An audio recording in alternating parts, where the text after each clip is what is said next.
Ladies and gentlemen, welcome to our breakout session on sustainable tourism, unlocking tourism for recovery, partnership for a sustainable future, we have called it. I have the honor and the pleasure to have Evita from Lux Collective with me, Hassan Kapti from Happy Mark, and Alex Gertschen from the University of the Grisons. My name is Antonio Hautle. I'm the Executive Director of the Global Compact Network Switzerland and Liechtenstein. In the last months or 2 years, more or less already, we were working on questions on sustainable tourism. And suddenly we had this COVID crisis coming in, changing all the patterns. So what we would like to discuss in the next 45 minutes is what do we need as UN Global Compact participants, as actors in the tourism sector to overcome this crisis. As a first step, I would like to invite Secretary General of the World Tourism Organization, of the UN World Tourism Organization, UNWTO, Zurab Pololikashvili, to give us his input and his greetings to our group here. Today, tourism is more relevant than ever.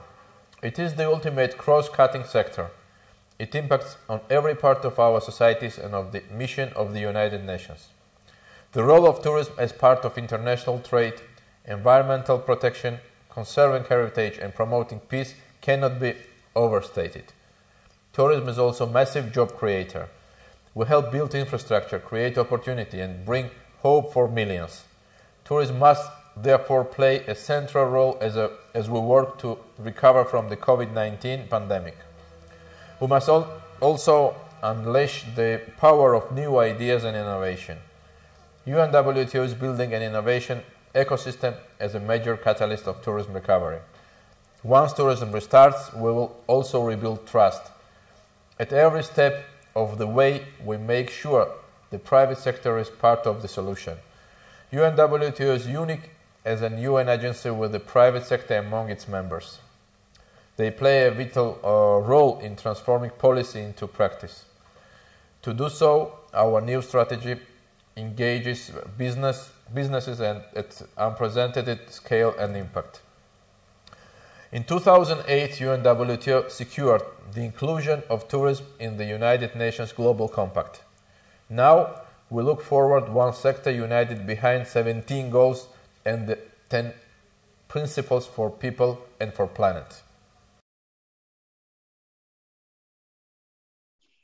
So we thank Zurab for his input, and I would like to give now the word to our speakers here. What struck me in the speech of Zurab was the private sector is part of the solution. And for me, the question also to you, Evita, Hassan, and later on Alex, is the question, what can we as private sector actors do? And I would like to invite you now for some 5 to 7 minutes to give each of you the perspective from the side of your company, from your organization. How did your company handle the sustainability through the crisis? And what was or is still needed to build a more resilient and long-term and thus sustainable business model in tourism, which respects the 3 dimensions, the triple bottom line of sustainability, the economic sustainability, which show to be very important. We have seen that in the crisis, the ecological sustainability and the social sustainability. Evita, up to you. You just say what your company is doing, where you're based, and then the word is yours, please. Thank you, Antonio, for having me today. Well, I'm Evita. I'm the Group Sustainability and CSR Executive for the Lux Collective. We're a hotel management company. Most of our operations is in Mauritius. We also have hotels in Reunion Island, Maldives, China, and our head office is in Singapore. This is where our CEO is based. In the year and a half time, in the 1.5 years that's lapsed, what we have observed is the word care being repeated over and over again across the world beyond the hospitality sector. In 2018, when the Lux Collective was created, this was the center of our higher purpose. We care about what matters. In November 2019, our CEO committed to the 1.5 degrees Celsius campaign. And that sort of already put us on that path of that journey of having a very ambitious sustainability strategy. And then when in January we started seeing the statistics with the pandemic getting worse, we realized that, okay, we need to elevate our sustainability game. For us, it was clear that that was the solution to surviving the crisis, is being prepared in advance to measure the impact on each of the 3 pillars of sustainability. And during the pandemic, of course, we realized that the pillar of ESG that is the most affected is people. So we started reaching out, and that was the responsibility of the HR teams to reach out to our people and see how they were doing. We knew that mental health was one of the most important things to look at during the pandemic, and mostly because we couldn't meet, we couldn't see each other, and we were all stuck at home. So what I did as a sustainability person is, of course, reach out to the NGOs that we work with and get a sense of what was happening in the local community during the pandemic. That's still ongoing, and it's a relationship that is getting stronger and stronger each day. During the reporting period, as we completed our financial year, we already knew that our shareholders as well, our investors, would want to have more information and data about what was happening and how we were impacted as a business, and what we, as one of the key businesses of this country, of Mauritius, were doing to uplift the country and help to build that resilience for recovery. Of course, we used the SDGs. We have a very ambitious strategy that maps all 17 of the SDGs.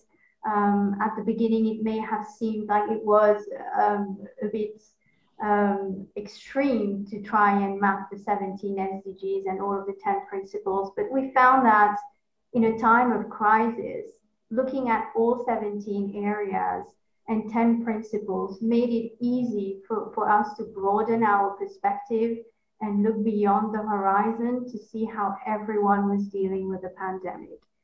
So when we reported on this in December 2020, we published one of the best integrated annual reports to make it as structured as possible and easily digestible as possible for all of our stakeholders. We presented the projects that we did to deliver on each of the SDGs. We presented the challenges that we were facing. We presented the challenges that we were anticipating and how we were going to tackle those in order to make the business resilient, so that we can use our resilience to help the community be resilient as well. Thank you very much, Evita. That is already a panorama which shows quite a variety. I will come back with some questions concretely to you, and would like to hand over now to Hassan. Hassan, please, up to you. Just introduce your company and what did it mean for you in the last 1.5 years to really be sustainable? Why is this important, and what are the next steps? Yes, thanks, Antonio. So, yeah, I'm Hassan. I work for a company called Happy Mag, which is a Swiss company that was founded in 1963. And in fact, it's about sharing. And in our beliefs and in our view, sharing falls into the heart of making sustainable business, specifically in tourism. And, like every other company or specifically touristic company in the time of COVID, we had huge challenges to deal with, and from many different perspectives. And there were many positive elements that came alongside this challenge. So when we talk about sustainability specifically, and we take the three pillars you mentioned, Antonio, when we talk about, economical, social, and ecological, I would say during this year and a half, the main focus was more the economical and the social part rather than the ecological, because many properties were not in operation. And when the properties are not in operation, obviously, your footprint, your let's say ecological footprint changes as well, because you don't have your properties open, they are not running, and so on. So you do more work to prepare for the future rather than for when it's operating itself, be it water usage, wastewater, non-plastic products, etc., etc. So that part was a bit more passive when there were no operation, and as the operation was going. I'll talk about it in a second. What did we do there? So maybe I'll take pillar by pillar. When we talk about the social element of sustainability, our business model itself is based on sharing. And because it's based on sharing, it's based on responsible investing. So rather than people owning their own holiday apartments around Europe, as that's where our footprint is, and having them empty and creating pressure on infrastructure, thus on the ecological sustainability and the social element eventually on the economy, by sharing those holiday resorts, you are automatically working in a more sustainable way, and ecologically through usage, socially through working with local people, and economically through having those properties occupied at a high level of occupancy as opposed to a typical seasonal business. So what did we do during the crisis? During the crisis, we actually ensured that we continue supporting the local communities, that we continue working with them, that we enter any governmental programs to support keeping the jobs, and that we do a large cost-saving program as a company, so we can hold those people in their jobs, so that we respect the social element of this sustainability pillar. So that was one of the main things we did there. When it comes to actually enforcing this, we went into a direction of extra communication with our customers, who happen to be our shareholders at the same time, with very proactive and interactive and very much, I would say, information-based communication rather than inspiration-based, because the issue was uncertainty, and during uncertainty, people need answers to their questions. So we switched a bit our way of communication. Rather than inspiring people and then giving them information, we said we inform people, and then if they are interested, then we inspire them to travel. So what has happened is that as soon as some of the COVID, travel restrictions were reduced, we opened many properties, and we were ready to open and close as much as required, because with this care, with this trust, with talking to people,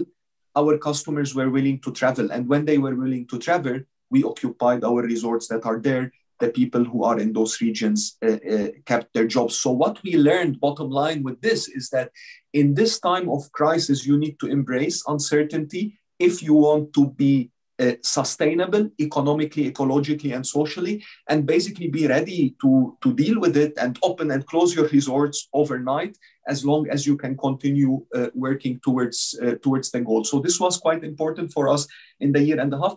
End of the day, we had a summer that is better than 2019, just the summer, because before and after were disrupted by COVID.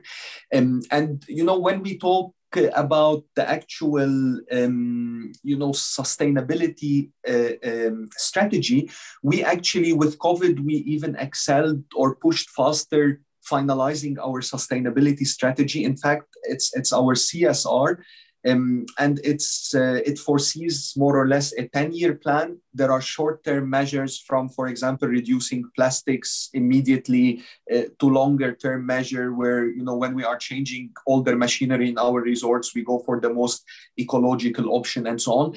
But all this is actually not the determining part. The most determining part is our intention of how we will bring the strategy to everybody in the company. So the strategy is not a strategy document agreed with our board and management and then executed.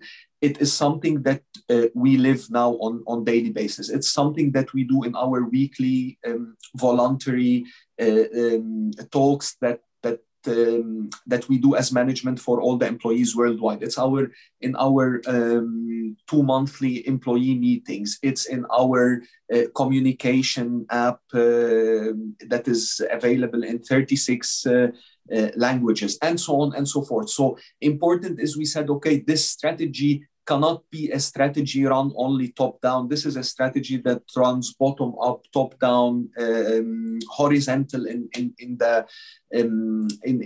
company. So basically, this CSR, I would say, in a company of our size, became even a higher priority due to this last 18 months. So more or less, that is where we stand. Maybe one point that I mentioned earlier, when we talk about the operation, there are some sustainable activities we do in the form of innovation. So, you know, our industry is an industry that has both soft skills and data. Data is extremely important, that you take informed decisions for your customer and for your shareholders. But at the same time, if you want to be successful in hospitality, you need first of all to be hospitable and give people unforgettable stays. So that part is what we do well. Where we work more is on the data part and innovation, and where sustainability plays a big role is the question of the topic of make or buy things. And we decided to take a direction of buy rather than make when it comes to innovation. So we source and scout for startups around the world who have innovations or a business model that supports sharing and sustainability. And then what we do is we give them the chance to test their product within our network, which has 125,000 members and their friends and their family. So let's say it's a community of 500,000 people that is not only digital connected, but also physical, because they travel to our properties. So, we are testing different stuff from, the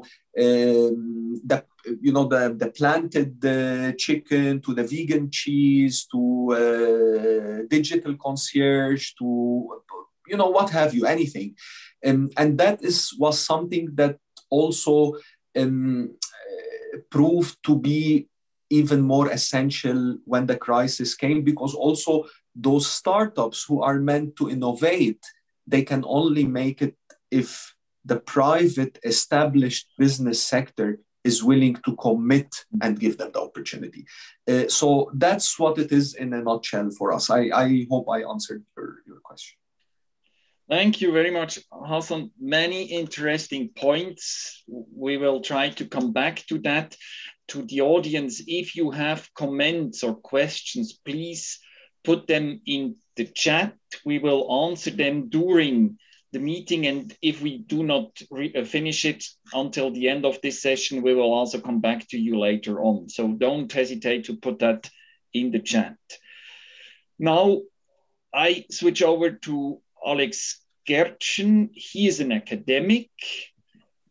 The Global Compact Network Switzerland and Liechtenstein is collaborating with him and his University of the Grisons already for a couple of years in different fields. And we have an interesting project we will show in the second part of this meeting, also a course we will do together on sustainable tourism. But my first question now goes to you, Alex. The whole crisis has changed a lot of things. Can you give us your perspective and your thoughts on sustainable tourism and the future of it? Yes, gladly. Thank you so much, Antonio. I will quickly share my screen in order for the audience to understand better. First of all, our collaboration, which you already mentioned. This collaboration is called Tourism for Sustainable Development. It's a global initiative for tourism executives, and actually, apart from the Global Compact Network Switzerland and Liechtenstein and the University of Applied Sciences of the Grisons, the other key partners are the UNWTO, the World Economic Forum, and the Swiss Confederation, the Swiss State Secretary for Economic Affairs. And in the context of this initiative, we have developed or will develop 3 offers: the Recovery and Resilience Dialogue, the Distinguished Education course, and the Online Education course. And they are all aimed at empowering, enabling tourism executives to sort of meet the challenge of sustainable tourism. And what I would like to refer to now is the Recovery Resilience Dialogue, which was a virtual dialogue, which we carried out in 3 events and sort of ongoing on our online platform between November 2020 and January 2021. And as Hassan mentioned already before, data, information is key for a sustainable tourism, because in the end, you cannot manage, you cannot improve what you cannot measure. And therefore, this Recovery and Resilience Dialogue between public and private sector executives, but also including executives from civil society, had a data focus. And we dedicated the 3 events to 3 different challenges, which you can read here. The first event was dedicated to the challenge of restoring consumers' trust and confidence. The second one was dedicated to using data for a more balanced tourism. And the third one to turning future headwinds into opportunities. And the 3 events also follow the logic of the 3 sustainability pillars. The first event and challenge referring rather to the economic dimension, because in the end, without consumers' trust and confidence, there is no tourism business. The second one referring to the social dimension, a more balanced tourism in a comprehensive way, particularly also thinking of the local community of tourism, the local population. And the third one refers to future headwinds stemming from ecological challenges. And I would like to briefly share with you the key insights from these 3 events, which all in all brought together about 300 tourism actors from all over the world. And sort of the conclusions of these 3 events I would like to share with you now. The first event on restoring consumers' trust and confidence brought about the following conclusions. On the one hand, what Hassan already said, consumer behavior, consumer needs. The first event clearly showed that guests want more information, and they are ready also to invest some time in order to be well informed where they travel to. Of course, first of all, in the pandemic context, this had to do with safety. But we can imagine that in the long run, sort of this need and readiness also to inform oneself about the destination in all its aspects may be a lasting effect of the pandemic. And so this could imply that guests will also be that they will want and be ready to inform themselves about sustainability aspects. So that's sort of on the needs side. On the side of the tourism actors, the companies and destinations, what came to light in a way was that And basically all of us, all of you, of the companies have been forced to show unprecedented flexibility, agility, and innovation. And so even though in the short run, as Hassan said, the ecological aspect was not at the core of recovery measures, we believe that the capacities that have been developed in the crisis, and also the attitude that has come to the light. So that this attitude of having to change radically, and sort of the experience of being able to change radically, that this will have a lasting effect to the benefit of sustainable development, because in the end, sustainable development requires radical change. So this on restoring consumers' trust and confidence. The second event on using data for more balanced tourism, there the key insight was that destinations, but also companies, still have not a conceptual understanding of what successful tourism beyond the generation of investments, incomes, and jobs means. Basically, we still have very much an economic understanding of success. And we need to, in order for a sustainable transformation of tourism, we need to develop a better understanding, on the one hand, of economic costs of tourism, including opportunity costs. What are alternatives? And on the other hand, we need to better understand the benefits and costs in the socio-cultural and ecological dimension. Basically, we need a more comprehensive framework for measuring successful tourism, not just in the economic sphere. Concretely, we need to develop key performance indicators that also reflect the social and ecological dimension. And last but not least, and part of that more balanced tourism is also that sort of this transformation, which is required for a more comprehensive framework and understanding of successful tourism, needs to put sort of the local community at the heart. You cannot develop such a framework, such an understanding of sustainable tourism without the people living in the destination. And then last but not least, the third event on future headwinds. There, what we saw was that COVID-19 actually can be used as a catalyst for sustainable transformation of tourism, because what the crisis has shown is that we can actually cooperate. We can work together much better than we actually thought when we have to. So there has, for instance, from Mexico, but also actually from Mauritius, the CEO of the Lux Collective was also involved in this dialogue.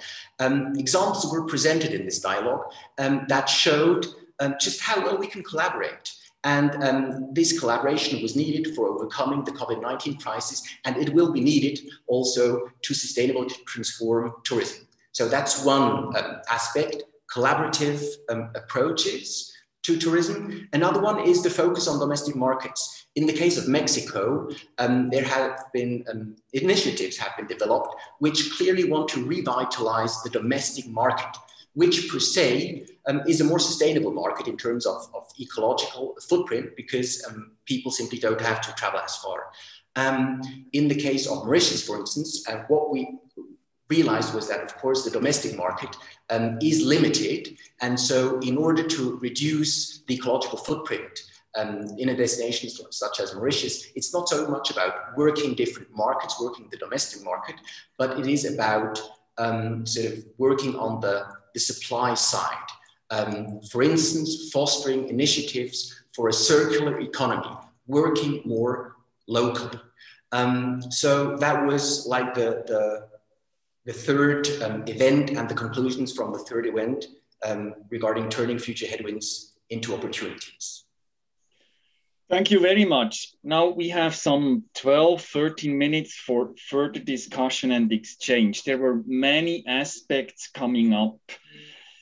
What I have heard, the COVID crisis turns also to be, even if it's very tough, to be an opportunity to change certain patterns and develop a more sustainable tourism model. The question, especially to Hassan and Evita, where do you see at the moment the biggest challenges and opportunities, if you're speaking of opportunities, And to go back to what Alex was saying, the collaboration and cooperation, which is an interest also of us as Young Global Compact networks, where can we improve collaboration to really push these agendas forward? So up to you, who wants to take the word, Hassan or Evita? Evita, please go ahead. I can go after you. Thank you. Well, very interesting points from Alex and Hassan as well. And we totally relate to what you are saying and your perspective of how sustainability is the way to go for sure. Thank you, Alex, for mentioning the work that we are doing in Mauritius. And we have to be conscious of the fact that, as you said, domestic tourism is not where we need to focus right now for recovery. Mauritius is highly dependent, like many small islands, highly dependent on international travel and tourism.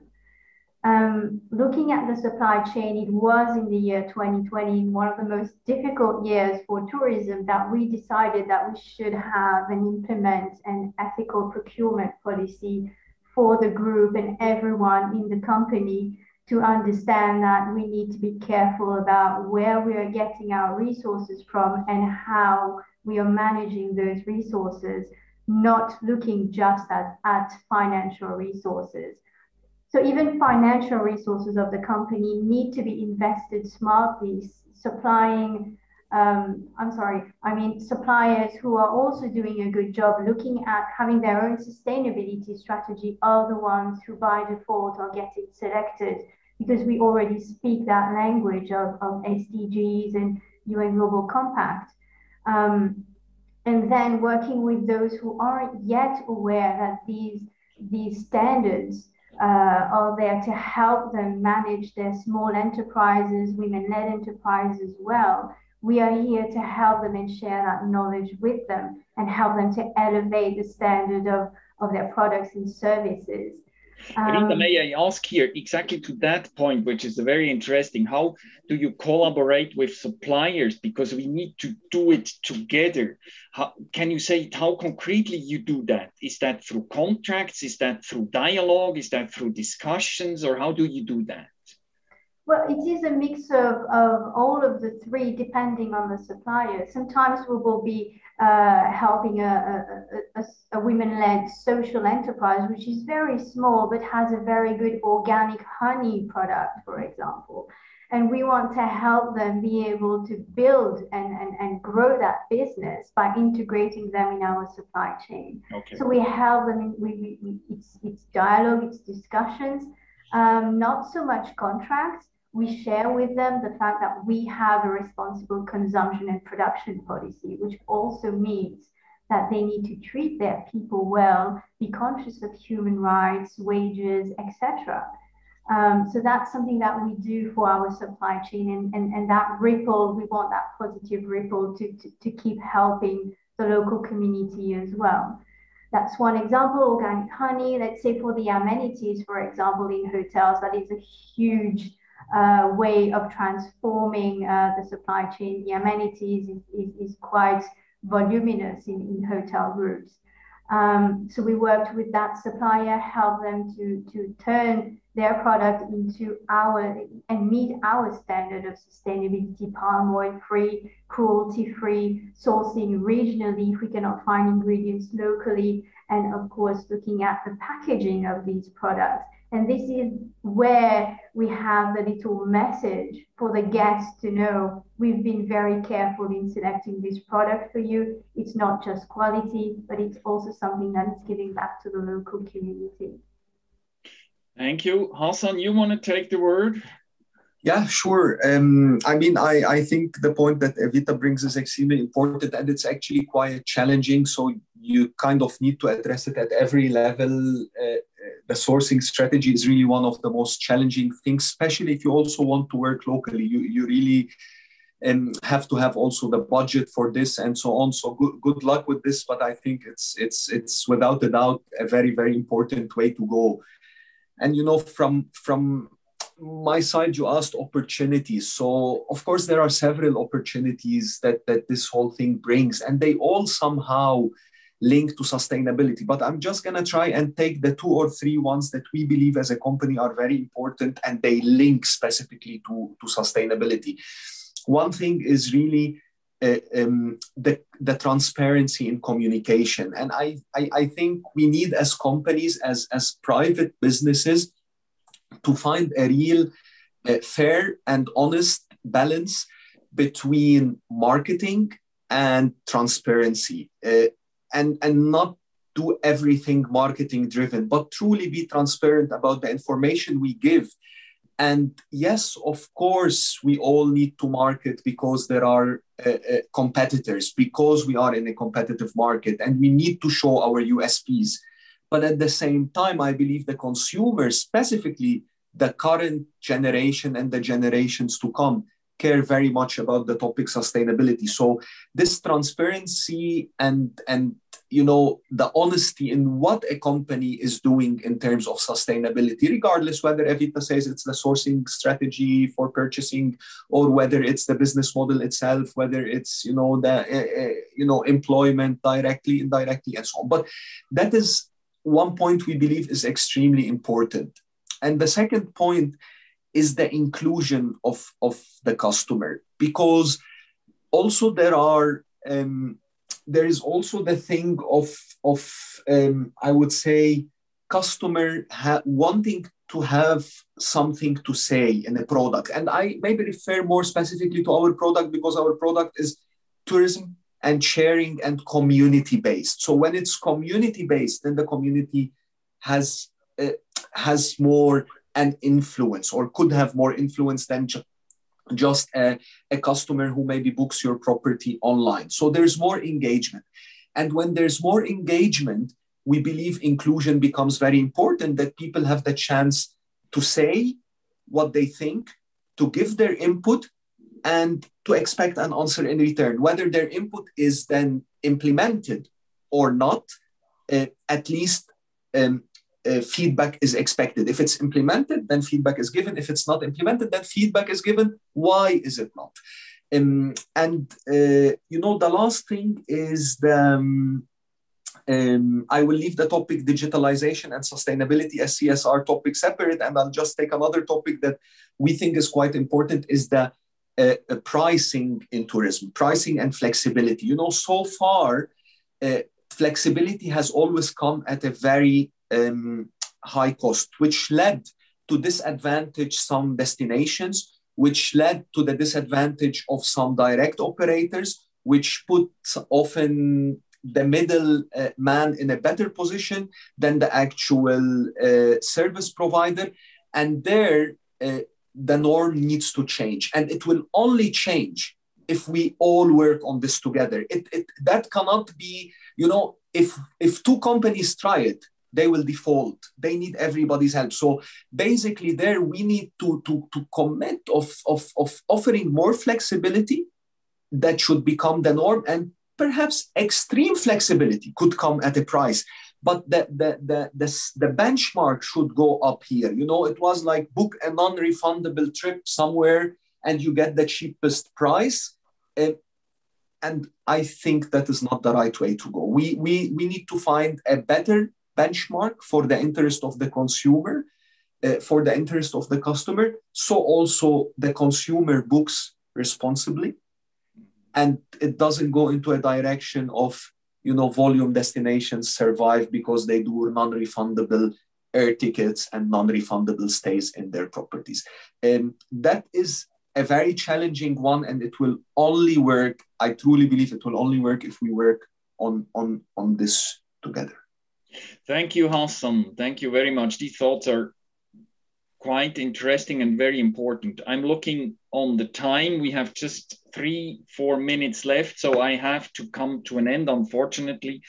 One question I have to you, you will not answer it now, and to the whole audience here with us, is what could be the next step from our side? Because we really would like to go on with this process increasing sustainable tourism also through the UN Global Compact Network. So if you as participants here are interested in a working group or single events and topics, please let me know, Antonio.hautle@globalcompact.ch, or you'll find me on the website afterwards. We really would like to go on.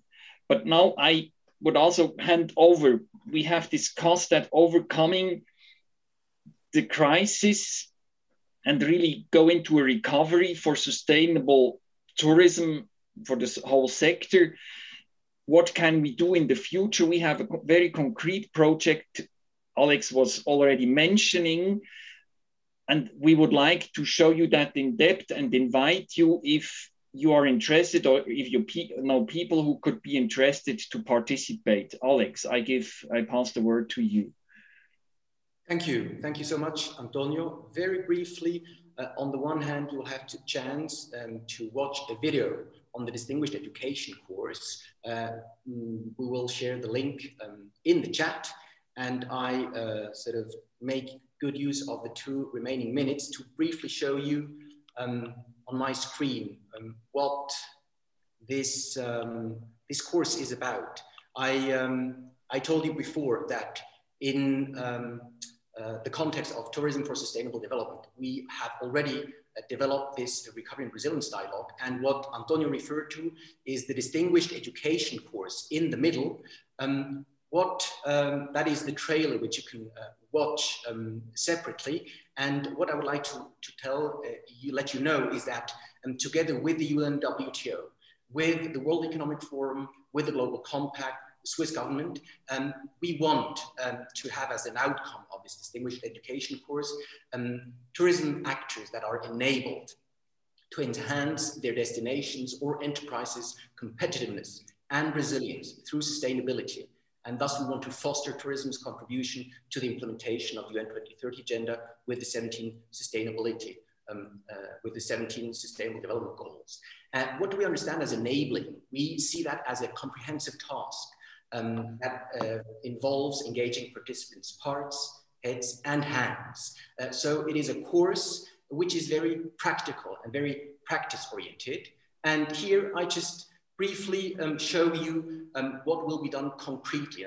We will educate and train 20 to 25 decision makers from all over the world, from the public and private sector, as champions and ambassadors of the sustainable tourism. We will mentor and actively coach the participants in the development and implementation of an individual sustainability project in the context of this course. We will create a network of alumni and partnering organizations for a continued peer-to-peer exchange of ideas and experiences. That has to do precisely what we've spoken about today, that we need to be in touch and exchange ideas and experiences. We need to work together. Last but not least, the 2 last points, we want to foster a dialogue on sustainable tourism between actors from the public and private realm and from the global north and south. And we want to create case studies and additional practical knowledge to be imparted to a broad audience in the future massive open online course. This online education course will be the 3rd offer of this initiative, of this joint initiative. Here we briefly show what we're going to do concretely in the course of the 4 phases of this blended learning course. Blended learning meaning that this course will take both online and on-site in Switzerland. We will start in November. Alex, I have to cut you. We are really short in time. I'm really sorry, but we will, if for those who are interested, we will give you this material. We have really to cut, otherwise otherwise we're short of time. Okay. Yeah, we're really short of time. I'll hand back to you just very briefly. 4 phases, online and on-site in Switzerland, and basically what the executives that will participate will benefit from is that they really learn how to practically make their destination or business more sustainable. That is the aim of this common initiative. Thank you, Antonio. Thank you very much, Alex. Here I would really thank also Evita and Hassan for your contributions and you to the audience. As we already said, we see that as an ongoing process. The course is one think this dialogue is another step. And if you're interested, please let us know that we can further develop, maybe within the UN Global Compact, also tools, instruments, and trainings for sustainable tourism. With this, I say goodbye, see you soon, and all the best. Thank you very much. Thank you. Thank you. Bye.